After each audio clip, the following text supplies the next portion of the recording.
Ẹ kú dédé àkókò yìí o. Àsìkò tún ti tó láti kọ́ra wa lẹ́kọ̀ọ́ nípa ìtàn. Ìtàn tí a mú jáde ní inú àpótí ìtàn Gomprom ti èní ni a pe àkọlé rẹ̀ ní nínú ìgbéyàwó. Ọkọ̀ ayọ́kẹ́lẹ́ tí Mr. Òjó máa ń gbé lọ síbi iṣẹ́ ni ó ní ìyọnu díẹ̀. Mẹkáníìkì ẹ̀ dẹ̀ sọ fún un pé yóò gba òun tó ọ̀sẹ̀ kan kí òun tó lè ṣe, torí kìí ṣe tòsí ni òun ó ti ra páàtì. Eléyìí ló mú Mr. Òjó láti máa wọkọ̀ èrò lọ sí ibi iṣẹ́ ẹ̀. Bí ó ṣe jáde ní ibi iṣẹ́ ní ìrọ̀lẹ́ ọjọ́ yìí, ó dúró ní bus stop láti wọkọ̀ èrò. Ó rí Mr. Mákindé tí ó ń bọ̀ nínú ọkọ̀ rẹ̀. Kí ó tó gbìyànjú láti dá Mr. Mákindé dúró, Mr. Mákindé gan ti dúró fún un. Ṣé àdúgbò kan náà ni wọ́n ń gbé? Ilé kẹrin síra wọn ni. Bí Mr. Òjó ṣe wọlé ni Mr. Mákindé bí léèrè, ṣé kò sí tí ẹ gbé ọkọ̀ yín jáde? Ó mà ní fọ́ọ̀tì díẹ̀ ni. Àwọn mẹkáníìkì ẹ̀ dẹ̀ ní á tó a week, torí kìí ṣe tòsí ni wọ́n á ti ra páàtì ẹni tó ṣe. Báwọn ọkọ̀ yẹn ṣe máa ń ṣe nìyẹn jọ́ tán bá ti fẹ́ báyàn náwó. Báyìí ni Mr. Mákindé àti Mr. Òjó ṣe ń fi ọ̀rọ̀ jẹ̀wọ̀ lọ nínú ọkọ̀ ayọ́kẹ́lẹ́ Mr. Mákindé. Wọ́n rìn díẹ̀. Mr. Mákindé ṣe àkíyèsí kan nínú àwọn ará ibi iṣẹ́ wọn tí àwọn náà ń gba ọ̀nà yẹn pé ó ń gbìyànjú láti yí padà. Ó park, ó bí léèrè. Ìyẹn sọ fún pé wọ́n ní ọ̀nà yẹn ti dí pátápátá, wípé kí àwọn lọ gba ọ̀nà míì.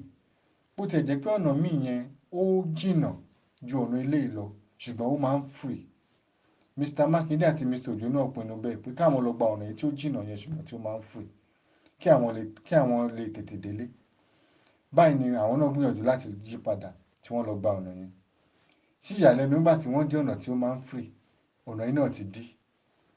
Ọkọ̀ agbépo kan ni ó ń gbìyànjú láti turn. Táǹkì ẹ̀yìn ẹ̀ bá re lulẹ̀. Báyìí ni epo ṣe ń tú síta. Ká tó lajú ká tó dijú, iná ṣẹ́yọ. Iná yìí pọ̀ tí ó bo èéfín bo gbogbo mọ́tò ní òjijì. Iná ti bẹ̀rẹ̀ sí jó mọ́tò. Àti Mr. Òjó àti Mr. Mákindé, wọn ò wojú tí wọ́n fi bẹ́ jáde kúrò nínú mọ́tò. Eré ni wọ́n sá àsálà fún ẹ̀mí wọn bí ọ̀pọ̀lọpọ̀ náà ṣe ṣe. Ó tó wákàtí mẹ́ta àbọ̀ kí panápaná tó lè rí iná yìí pa. Ọ̀pọ̀lọpọ̀ mọ́tò ni ó ti jó, ọ̀pọ̀lọpọ̀ ẹ̀mí ni ó ṣòfò. Ṣùgbọ́n nígbà tí Mr. Òjó fi dé ibi mọ́tò Mr. Mákindé, Ọlọ́run ṣe iná ò tí ì dé bẹ̀. Mọ́tò mẹ́ta síwájú wọn iná jó kanlẹ̀ ni. Ó dúró díẹ̀. Nígbà tí ó yá Mr. Mákindé náà dé, àwọn méjèèjì kọ́kọ́ ti ẹ̀ dúpẹ́ lọ́wọ́ Ọlọ́run pé iná ò tí ẹ̀ dé ibi mọ́tò tàwọn. Wọ́n wọnú mọ́tò kí àwọn máa lọ. Ni wọ́n rí pé táyà ẹ̀yìn kan ti jò. Wọ́n sọ̀kalẹ̀. Wọ́n sáré gbé extra táyà káwọn gbé sí. Nígbà tí wọ́n tú táyà tán tí wọ́n gbé extra táyà bọ́ síta, wọ́n rí pé extra táyà náà ti jò sí ẹ̀yìn, tí ó kú ti pẹ́ tí wọ́n ti lò. Báyìí ni ó di kí Mr. Mákindé àti Mr. Òjó máa wá ẹni tí a bá wọn pọ́ táyà ní alẹ́ yìí lọ. Gbogbo ìgbà ilẹ̀ ti ṣú dáadáa. Wọ́n dààmú díẹ̀ kó tó di pé wọ́n rí táyà náà pọ̀. Bí ìyàwó Mr. Mákindé ṣe ń pe Mr. Mákindé, bẹ́ẹ̀ ni ìyàwó Mr. Òjó náà ń pè. Ṣùgbọ́n àwọn méjèèjì ò mú fóònù kúrò nínú mọ́tò yẹn nígbà tí wọ́n ṣàsálà fún ẹ̀mí wọn. Kí kọ́ọ̀lù ti Mr. Òjó, ìyàwó Mr. Òjó ti ẹ̀ pọ̀ tó bẹ́ẹ̀ débi pé bátìrì ẹ̀ ti kú. Ṣé kí Mr. Mákindé tó kúrò níbi iṣẹ́ ni bátìrì tiẹ̀ ti fẹ́ kú díẹ̀ tẹ́lẹ̀? Ṣé ó kò pẹ́ púpọ̀ tí bátìrì tiẹ̀ náà fi kú? Nígbà tí wọ́n fi rí táyà ṣe, wọ́n gbé sẹ́sẹ̀ mọ́tò. Lẹ́nu kan nígbà tí wọ́n fi dé ilé, ó kù díẹ̀ kí aago 12 òru lù ní. Bí Mr. Mákindé ṣe drop Mr. Òjó, torí ilé Mr. Mákindé ni wọ́n kọ́kọ́ kàn, wọ́n kíra wọn. Mr. Mákindé wọlé, ó ti bá ìyàwó ẹ̀ lẹ́nu ọ̀nà. Bí ó ṣe ṣílẹ̀kùn fún un. Kí wá ni ó dé báyìí? Mrs. Mákindé ni ó ń sọ̀rọ̀ báyìí. Kí ẹ̀dẹ̀ kì í rìn báyìí o. Ó ṣàdí tí Mr. Mákindé ń sọ pé Ọlọ́run ò ṣeun, Ọlọ́run ò ṣeun. Ó jókòó sẹ́gbẹ̀ẹ́. Ṣé kí n bá yín bomi wá? Ó kọ́kọ́ sáré bá bomi ná. Ó yẹ mú mi. Nígbà tí Mr. Mákindé bomi tán, Mrs. Mákindé tún bí kí ló dé kí ló ṣẹlẹ̀? Ẹ ti kó mi lọ́kàn sókè. Báyìí ni Mr. Mákindé ṣàlàyé ohun tí ó ṣẹlẹ̀ fún ìyàwó ẹ̀. Àwọn méjèèjì máa bẹ̀rẹ̀ sí yin Ọlọ́run. Bí Mr. Mákindé ṣe ń jẹun alẹ́ ni wọ́n yin Ọlọ́run. Ṣùgbọ́n nígbà tí Mr. Òjó dé ilé tiẹ̀, ó dúró sẹ́nu ọ̀nà. Ó kanlẹ̀kùn fún bí ìṣẹ́jú 15. Ó rí òye pé ìyàwó òun tan náà lẹ̀. Ìyàwó ẹ̀ ò tiẹ̀ dá lóhùn. Ó ń pè é. Ìyàwó Mr. Òjó ò dáhùn. Ó tó ìṣẹ́jú 15 kó tó dìde kó tó ṣílẹ̀kùn. Bí ó ṣe ṣílẹ̀kùn tí ó wọlé, ọ̀rọ̀ ni Mrs. Òjó bẹ̀rẹ̀ sí sọ. Ṣé ọkùnrin ni wọ́ yìí? Ó ti rántí pé ó gbéyàn sílé.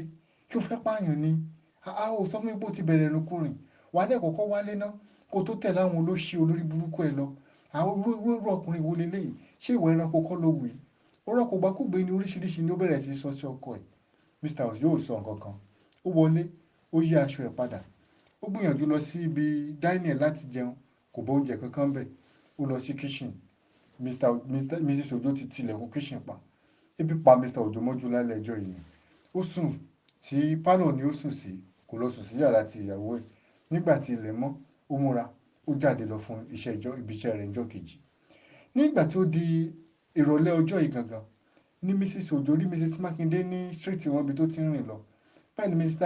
Makinde pé Mrs. Ojo ẹ máa kó àkóyọ ọlọ́run àná ẹ̀rí bọ́lọ́run ló yọ wá tí ò jẹ́ ká ṣorí burúkú tí ò jẹ́ kí nǹkan burúkú ṣẹlẹ̀ sí wa Mrs. Ojo dúró lọ sí i tí Mrs. Makinde ń sọ òye torí ọkọ tí òkú sọ tó ṣẹlẹ̀ fún àbáwọn dádì ò sọ tó ṣẹlẹ̀ fún yín ni wọn ò máa tí ì rántí sọ ọ́ ṣùgbọ́n ẹ̀ tí ì mọ nǹkan kan báyìí mi ì mọ nǹkan kan àti pé wọ́n ti ẹ̀ pẹ́ wọlé díẹ̀ lánàá torí pípẹ́ wọlé yẹn náà ni dádì wa ni ó gbé mọ́ ńgbà tí wọ́n ń bọ̀ ásídẹ̀tì tẹ́ gbọ́ pé ó ṣẹlẹ̀ ní crossroad yẹn ẹ mọ̀ pé mọ́tò wọn wà ń bẹ̀ ni wọ́n ní mọ́tò kẹta síwájú àwọn iná jó kanlẹ̀ ni wọ́n láwọn ò tiẹ̀ mójú táwọn fi sá kúrò nínú mọ́tò táwọn fi sá jìnnà lọ bọ́lọ́run ló yọ àwọn Mrs. Makinde tó ṣàlàyé ibi táyà mọ́tò tó ṣe jọ̀ǹgbà tó pààrọ̀ táyà mọ́tò tán Mrs. Ojo mí kanlẹ̀ ó ní àwọn dáàdì tí wọ́n ò sọ nítorí wọ́n ti ẹ̀ pẹ́ wọlé wọ́n kankan ra wọlé ni ó ló tó kankan ra o bẹ́ẹ̀ náà ni àwọn dáàdì tiwa náà o ìgbà yìí gangan ni Mrs. Ojo wá mọ tí ó ṣẹlẹ̀ tí ọkọ ẹ̀ fi pẹ́ wọlé kò sọ nǹkan kan ó tó àsìkò tó tún yẹ kí ọkọ ẹ̀ dé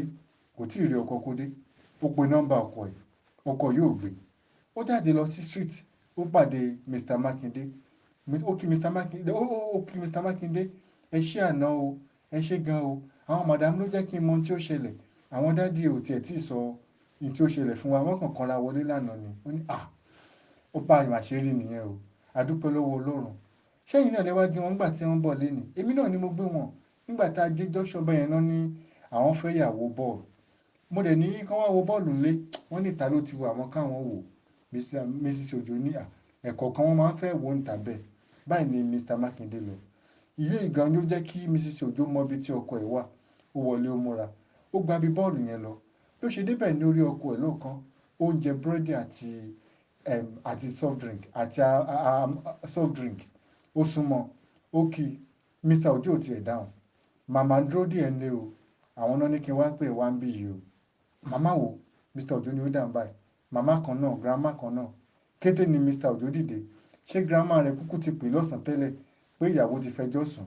tó dẹ̀ ti ṣàlàyé ọ̀rọ̀ náà fún màmá rẹ̀ ó rò pé bóyá ọ̀rọ̀ náà ò tẹ́ màmá òun lọ́rùn ni ó fi wá báyìí ló sáré tẹ̀lé ìyàwó rẹ̀ nígbà tí ó wọlé bí Ojo dì mú grandma kọ̀ọ̀kan ò wá o ṣé ta bá tiẹ̀ wá ń jà ṣé àní parí ẹ̀ ni nígbà tó wá lọ takú ka bí bọ́ọ̀lù bẹ́yẹn ṣé bẹ́ẹ̀ ló máa sùn ni ṣé o tún fẹ́ pẹ́ wọlé bí ìtànà Mr. Ojo tiẹ̀ dáhùn ó kàn wọ yàrá ẹ̀ lọ ni báyìí ni Mrs. Ojo tẹ̀lé ó kúnlẹ̀ my dear o nídìí kó bínú o má bínú mi ì mọ̀ pé n tó ṣẹlẹ̀ nìyẹn ó mọ̀ pé ìfẹ́ rẹ náà ni mo ní tí mo fi sọ gbogbo ọ̀rọ̀ tí mo sọ yẹn ọkàn mi ò balẹ̀ tí mi bá rí ẹ̀ mi lè imagine báyìí mi ṣe máa rí tó bá tí tètè wáyé láti wá dúró tì mí Mr. Ojo sọ̀rọ̀ ṣé tó wáyé kó o ṣe nìyẹn ṣé ìfẹ́ nìyẹn ṣá ṣé ìyún ní kọ́kọ́ wà ní tó ṣẹlẹ̀ náà kíyẹn tó máa sọ̀rọ̀ gbọ́ gbogbo ọ̀rọ̀ kùgbàkùgbè tí ó sọ ní alẹ́ àná yẹn báyìí ni Mrs. Ojo ṣá bẹ́ẹ̀ ó kúnlẹ̀ ó bẹ́ẹ̀ ó yóò ti bá dáná oúnjẹ rẹ̀ lẹ̀ kí ó wá jẹun bí Mr. Ojo àti Mrs. Ojo ṣe ń jẹun lọ́wọ́ ní kọ́ọ̀lù wọlé sí orí fóònù Mrs. Ojo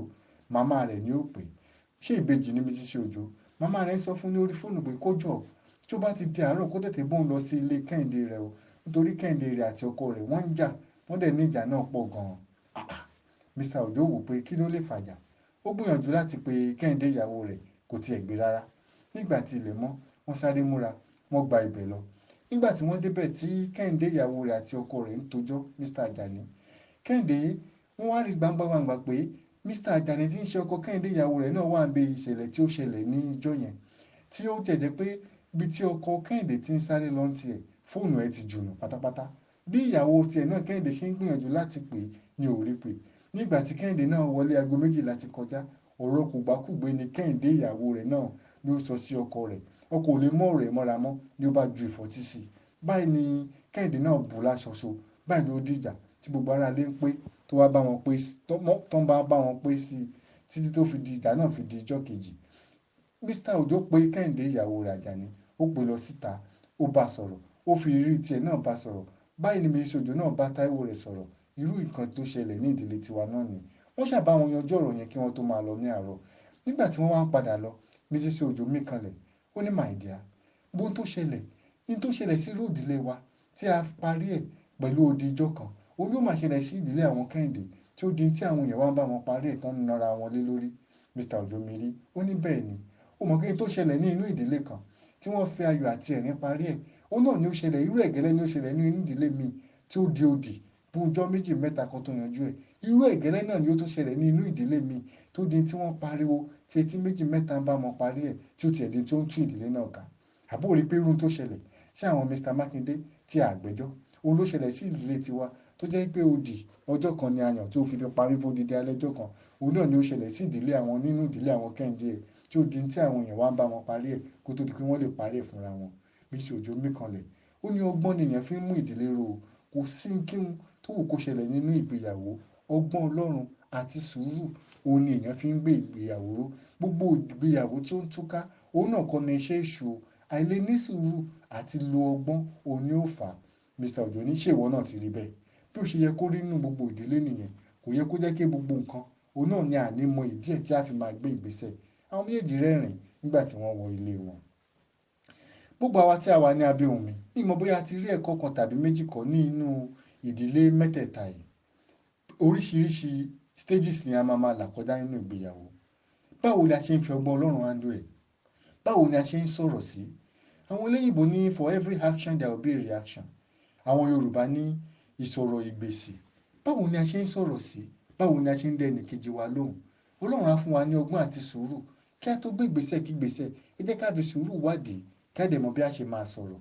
Ní tí ó ń ṣẹlẹ̀ ní inú ìdílé kan tí wọ́n fi ẹ̀rín àti àwàdà parí ẹ̀, irú ẹ̀gẹ́lẹ́ ń ṣẹlẹ̀ ní inú ìdílé mi tó jẹ́ pé òun ni ó ń tú ìdílé yẹn ká nítorí pé wọ́n lè lo sùúrù, ọgbọ́n Ọlọ́run àti okùn ìbánisọ̀rọ̀ tí ó péye. Ọlọ́run yóò ràn wá lọ́wọ́ o. Tí a bá fẹ́ bá wa dọ̀rẹ́ ní orí Facebook, Gomprom Storybox, spell Gomprom yẹn ni Goprom Storybox. Ní ibí yìí ni a ti rí ọ̀pọ̀lọpọ̀ ìtàn míì kà yàtọ̀ sí eléyìí pẹ̀lú eléyìí ní èdè òyìnbó. Tí a bá fẹ́ máa gba ìtàn láti inú àpótí ìtàn Gomprom fúnra wa, ẹ jẹ́ ká tẹ̀ ránṣẹ́ sí WhatsApp nọ́mbà wa pé mo fẹ́ ìtàn 080 521 75314 080 521 75314. Ẹ jẹ́ ká fi ìtàn ránṣẹ́ sí gbogbo àwọn olólùfẹ́ tí a ní ní orí fóònù wa kí a ní ọjọ́ rere.